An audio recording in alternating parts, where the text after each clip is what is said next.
Welcome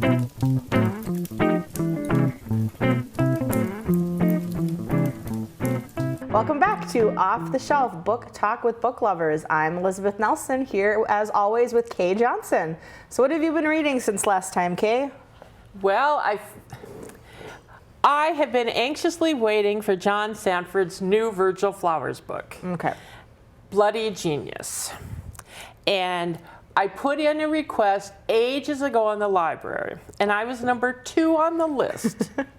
So I just figured I'd wait for it because it couldn't be that long. Mm-hmm. Well, on Saturday, I stopped to pick it up and discovered I had ordered the audiobook, not the ebook. Oh, yeah? I don't even own a CD player. I can't listen to a... Did you have one in your car or anything? No? Not activated. Oh, okay. And so I had to bite the bullet because if I went back and put my name on the list, I'd be like number 68. Okay. Then I'd read it in like 2024. So I bit the bullet, paid $14.99, $16.10 with tax, and downloaded Bloody Genius by John Sandford. Was it worth all the rigmarole? Uh-oh. It's not looking good. Not totally sure about that. Oh, no. It was interesting because it had a good murder right out of the gate, and one that really would be difficult to solve because this researcher, professor, doctor guy was sneaking into the library after hours because he kept a room there locked where when he wanted to be away from anyone. Well, he was bringing up some woman because that's where he'd have his rendezvous. Yeah. So he comes up there, and as they're sneaking into the library, they see a light by the shelves, and it's like someone's cell phone. And so he goes in and goes like, "What are you doing?" And they end up kind of scuffling, and the guy gets whacked on the head, falls and dies, and it's all dark. So this woman, she hides in the shelves so he doesn't see her, the murderer, and she never sees the murderer. It's all dark. And so the murderer leaves, then she waits a while, then she leaves, and the body's left locked in this room, and there's no witnesses. Because she's a witness, but she can't ID him. Yeah. And so it's an interesting thing because I thought, well, maybe they really won't be able to solve this. But I sort of knew who it was fairly quickly, once you kind of got all the players. Yeah. John Sandford typically has 2 issues going with Virgil. There's usually the crime he's investigating and then some crazy offbeat thing that he's involved with. Well, there really wasn't an offbeat thing this time. And, and that was sort of disappointing because Virgil always is doing sort of weird things and stuff. So I would recommend it if you're a Virgil Flowers fan. You'd enjoy it. John Sandford's a good writer. But it isn't as good as some of the other ones. I'll say that. So how about you? What are you reading? Well, unfortunately, my reading kind of suffered this last month. I know. But with a 3-year-old and a move and working on a play and everything, I had no free time, really. So I figured kind of for this show and maybe the next one, we'll see how many books I can talk about. But I thought I'd kind of go over some of my favorites that I've read this last year because stuff has started popping up on my Goodreads reminding me that it will soon be time to choose my next reading number of books I want to read for my reading challenge. So I've been kind of going back over that and seeing. So what was your challenge this year? I set a goal at 100, to read 100 books this year. And you've read more, right? I've read, I think, 125 this year. So what are you going to set your goal for 2020? I don't know. I'm trying to decide because it's trying to decide if like I want to go higher than that or if I want to maybe keep it closer to 100 and see if I can just keep meeting that goal. I'm not sure. There's a lot of people that are kind of anti-setting goals because they're like, oh, well, it ruins the fun of reading if you... I think it's kind of fun to try to hit that. I agree. I would go for it too. Yeah, I mean, I hit my reading goal, I think, over the summer I hit 100 books. So I haven't read a whole lot this fall, but then as I said, I've had to move and Right. all kinds of fun stuff. So I would have to say my one top book, we've talked about this a couple times on the show, one of the probably the top book I read this year is The Library Book by Susan Orlean. I have to say that I agree 100% with that. Yeah. And Lorna Landvik, the Minnesota author, told me that was one of her favorite books Oh, she yeah. read. And I thought it was a really fantastic book. It's amazingly good. Yes, I mean for the topic where it could be kind of dry and very just matter of fact, and I wasn't sure if it was going to draw me in, but like we've mentioned on the show before, I thought it was really great. It's about a fire in the San Diego? Los Angeles. Los Angeles, wrong Central town. Library. Yeah, Central Library in Los Angeles burning down, and the history kind of the library system within there as well.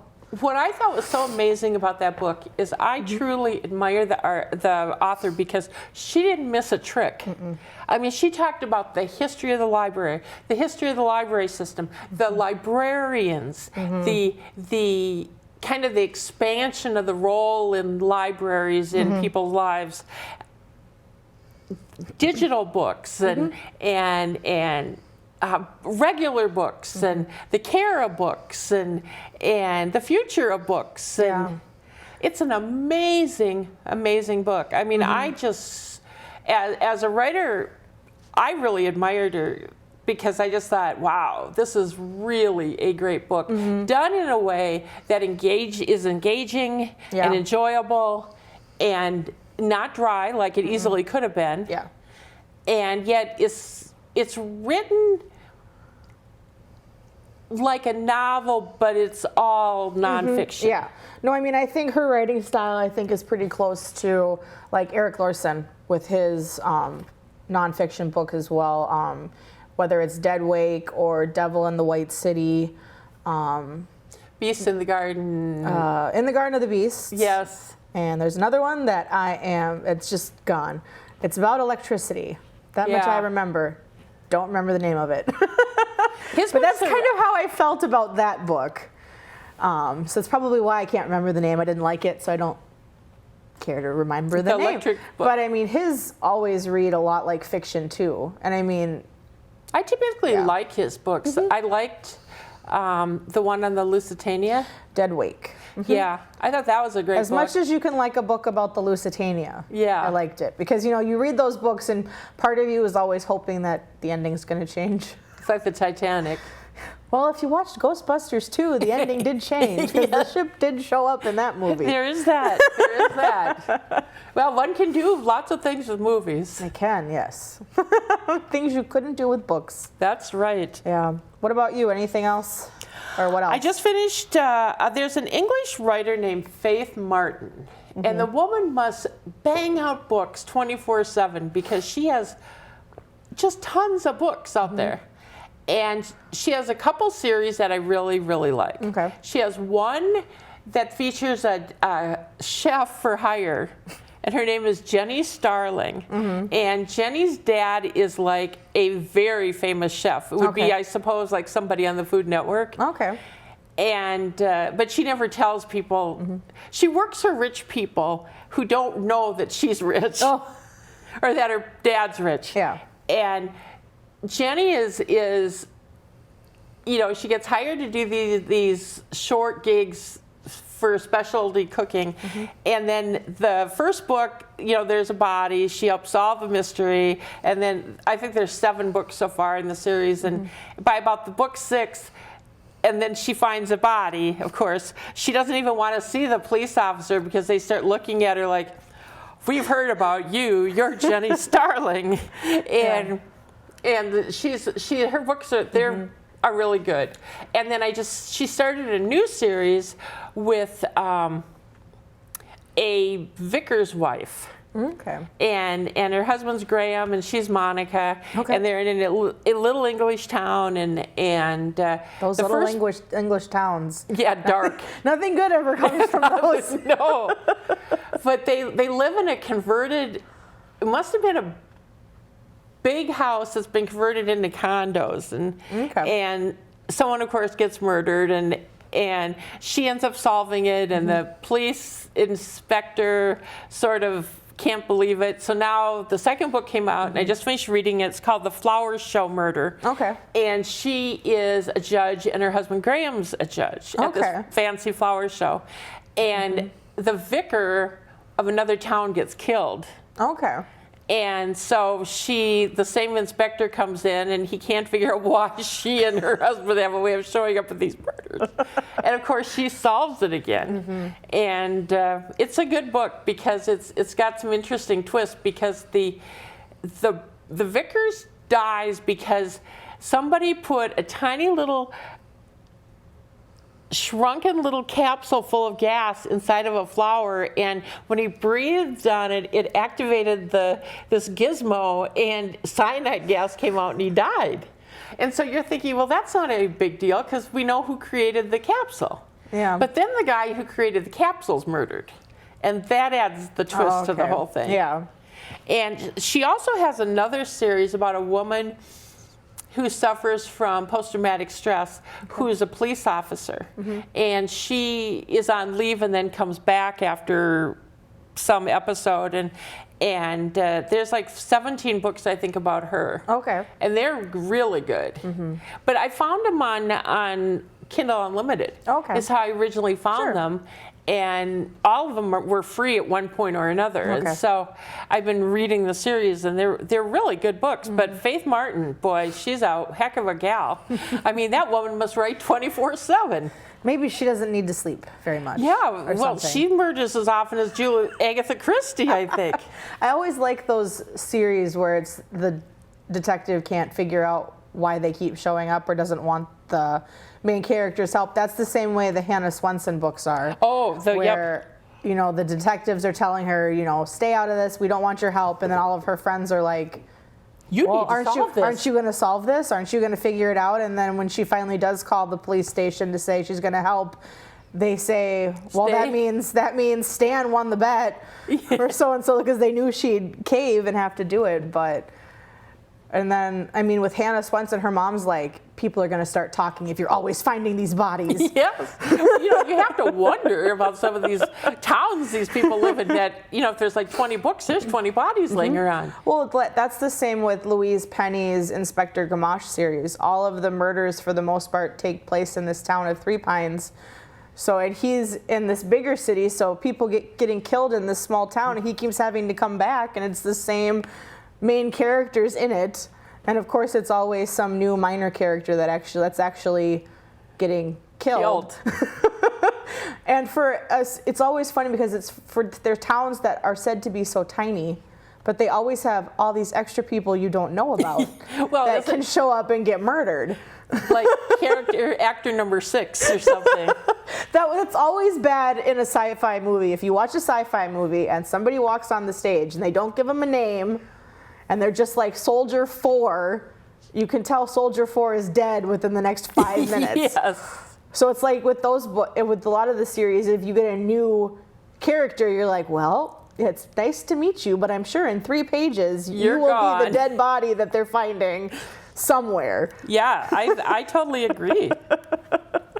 I totally agree. Another book, I actually went back and read. It was a series. Okay.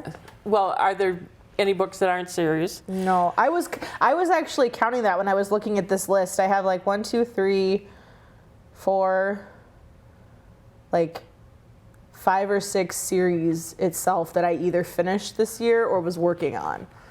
Yeah, they're just amazing. Or books I didn't think were a series, so I was like, oh, standalone book, this is awesome. No. No. Well, the recent series that I read, I went back and read actually, because they were out a few years ago. It's the Blood Gospel series that's written by James Rollins and Rebecca Cantrell. And it's an interesting idea because... Is that the vampire one? What? Is it a vampire one? Yeah. Okay. There is a vampire in it. Well, it's actually... It's a different vampire type bunch thing. of vampires. Yeah. Actually, what it is that supposedly Christ wrote his gospel in his own blood.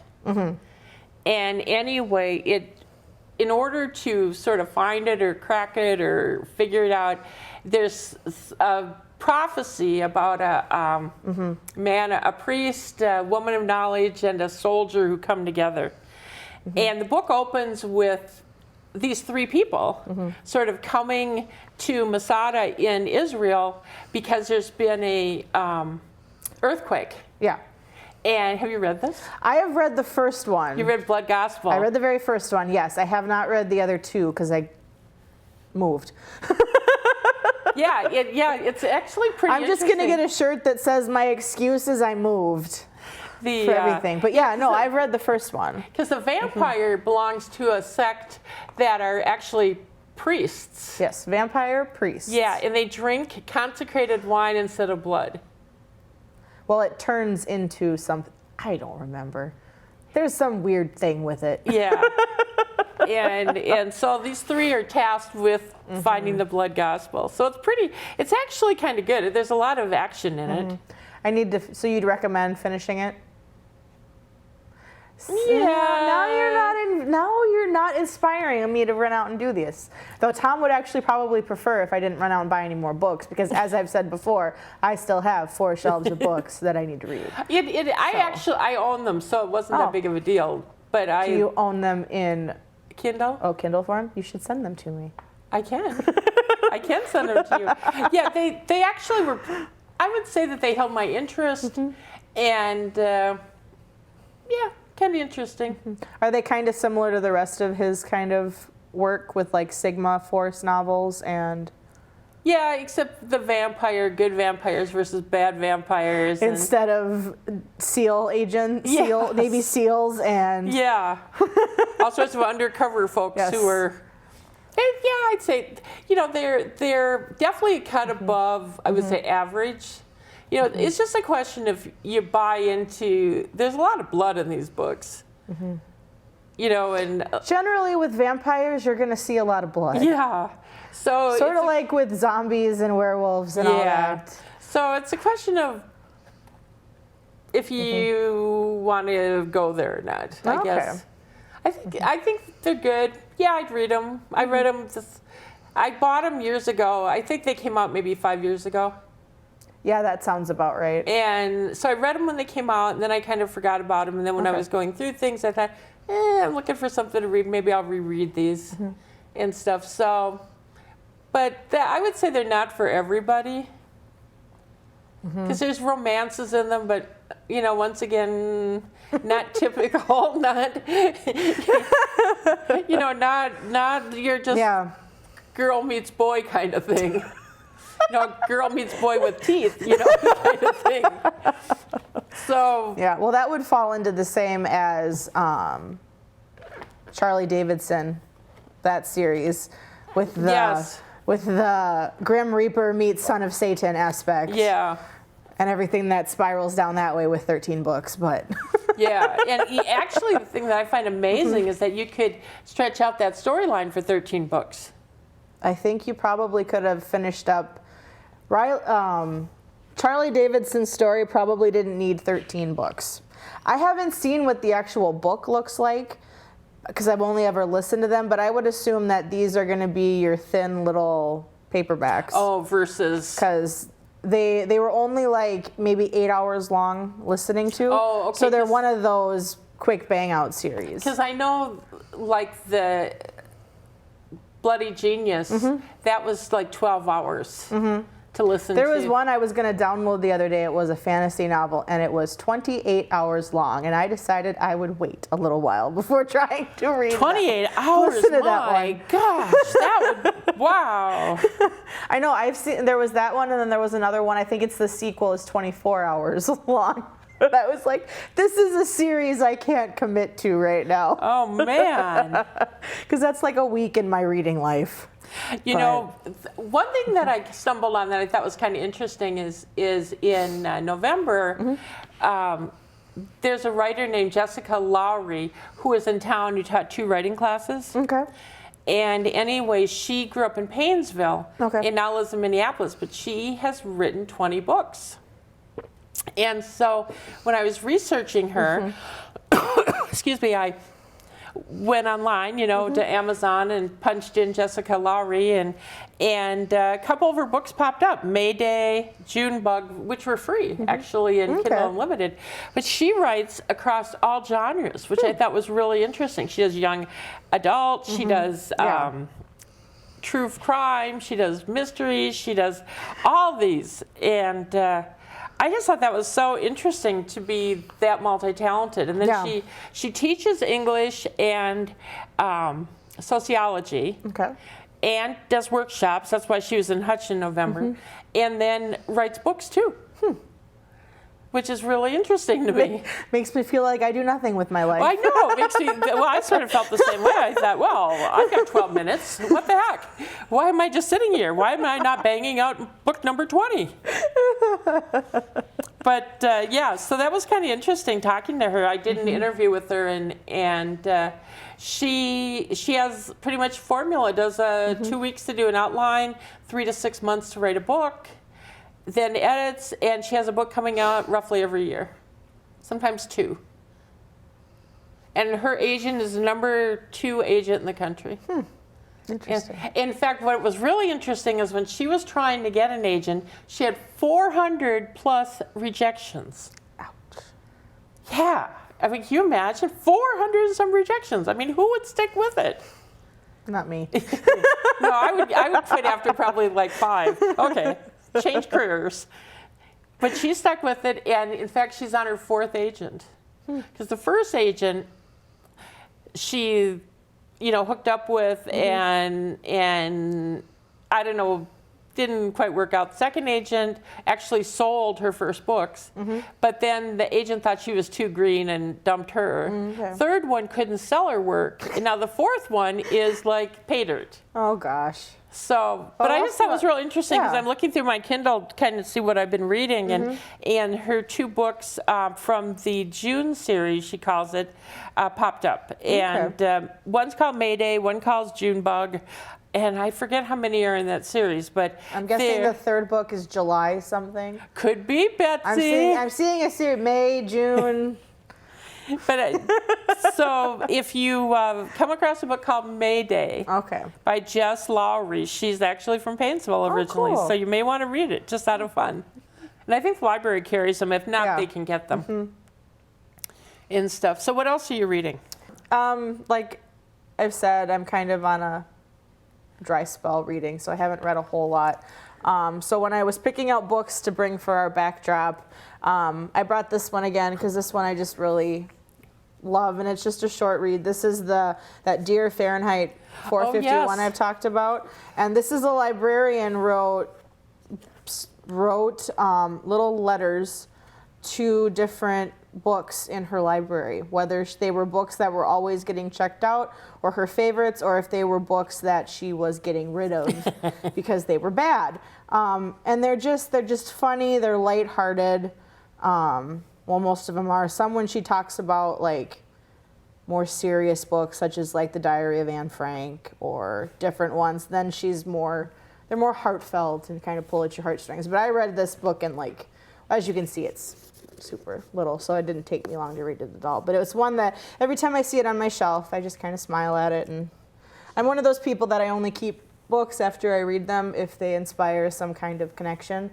So most of these that I bring in every week, it's like little friends that you can pull off your shelf and bring with you. And that's a good point, because I do think of books as friends, because and you invite them into your home, and if they're a good guest, they stay, and if they're a bad guest, they get donated. Yeah, well, and it's kind of fun too, because I was trying to put these in here today, and my son, Alex, kept going back to his room and trying to stick his books in the bag to come with too. Here, Mommy, you need this one. And I was like, no, the people on this aren't going to want to hear about the little blue truck. Again, I've talked about the little blue truck. I'm not showing them the book this time. But yeah, so I've been more kind of, Tom keeps making fun of me because I talk about looking at the books. Like some of these, like I was telling him I wanted to reread the Court of Thorn and Roses series. And again, he points out, you don't have time to reread you have all that over there, which just needs to be read. Yeah. What a killjoy. I know. Well, and it's interesting, especially with looking online. A lot of people have like every year they reread. There's people that reread the Harry Potter books every year. People that reread Lord of the Rings every year. I reread the Guernsey Literary Society every year. Yeah. I think that's just a great book. In fact, I was just trying to figure out this minute as you were talking. Where it went? What? Where it went on your... No, I haven't. But the second, not that long ago, I read something that I enjoyed as much as the Guernsey Literary Society. And my mom read it, Nana read it too, and she agreed. Okay. But I can't for the life of me think of what it was. Okay. Well, we will see if you can remember for next time. I will do that. If you want to guess what book she's talking about, you can send us an email at offtheshelfbooktalk@gmail.com. That's right. That sounds right. Or reach out on Facebook and let us know, and we will see you next time.